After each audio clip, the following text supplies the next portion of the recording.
In episode 9, we meet our trio plus Donna on the way to Las Vegas for Comdex. Joe is refining his speech, Cameron is proofing the speech, and she gets a little catch-up on the page. And I think that's pretty symbolic of the way Cameron is in Joe's life. You think thousands of vendors are just gonna magically swarm our booth? Hell yes, get in line. The booth isn't the point. Gordon coming back to Comdex is, you know, him coming back to battle or back to war.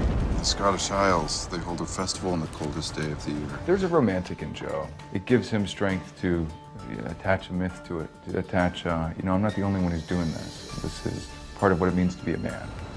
Finally, at midnight, they march up to a huge wooden ship in the town square. Then what? And the winners burn it to the ground.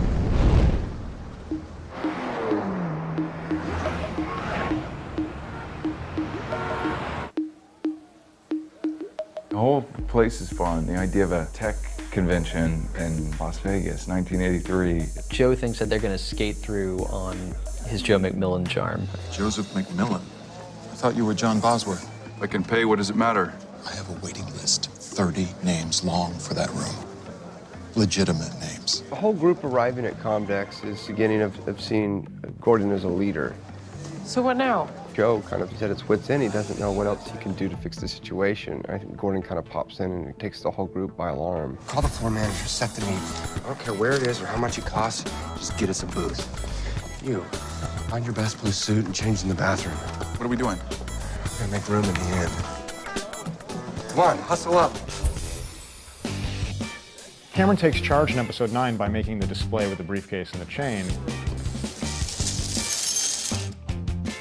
It's part of her maturation in the episode. She's starting to become a leader too. We are watching people come into themselves.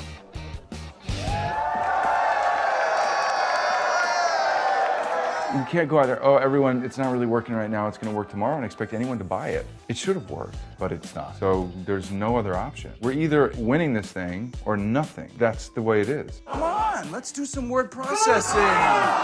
Wait, you want to meet the girls now, before the demo? Keith is sort of the un-Joe, very authentic person who's not weighed down by a lot of emotional baggage. You have to come visit. I mean, nothing against Dallas, it looks great on TV, but California's where it's at. Joe's a pretty clever person, and he's taken the temperature of Cameron talking to Heath, and he'd rather have his wits about him than his feelings hurt. Maybe you should go to Palo Alto. And the fact that he's kind of willing to let her do that, I think, is an emotional evolution for him. Maybe we should. Joe is so manipulative, and their relationship is filled with a lot of extremes, and it's why she keeps coming back to him.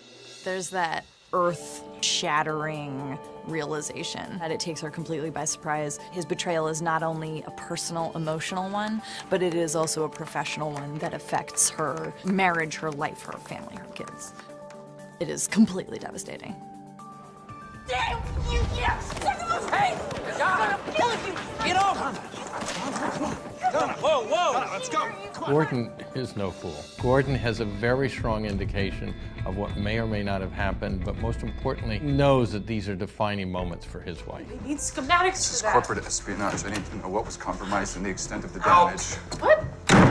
Are you sleeping with him? No, it's not a fight about the computer. It's for the first time they're really addressing the problems in their marriage. There were you and me reasons because you can't pretend we were on some moonlit carriage ride. Used you. You're naive. You're a kid. To not see that was what was going on. Like, how could you not perceive this? You're a cliche. Both of you, just a cheap ripoff of something that we built together. Yeah, it's a real potent question about whether this marriage can survive. I stripped out the daughter board and all the extraneous memory. One of the interesting questions of the show, I believe, is there a soul in that machine? And so do these machines reflect who we are? Where's my operating system? You took it out. I mean, everything that made it unique. We had a problem. Now I have a product. You can't let him do this. Joe. Tell him.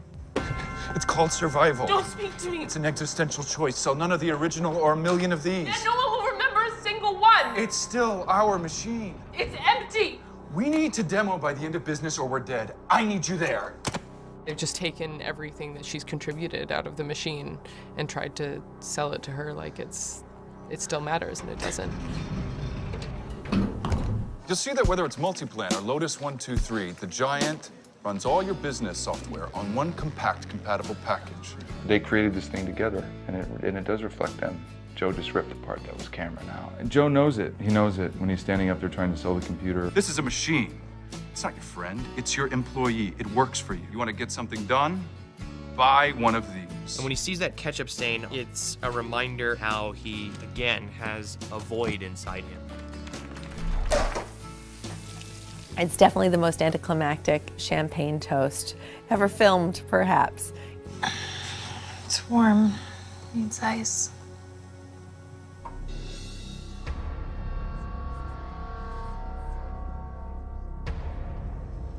Joe sees that computer and is like, that's it. That's it. That's what I wish I'd built. Hello, I am Macintosh.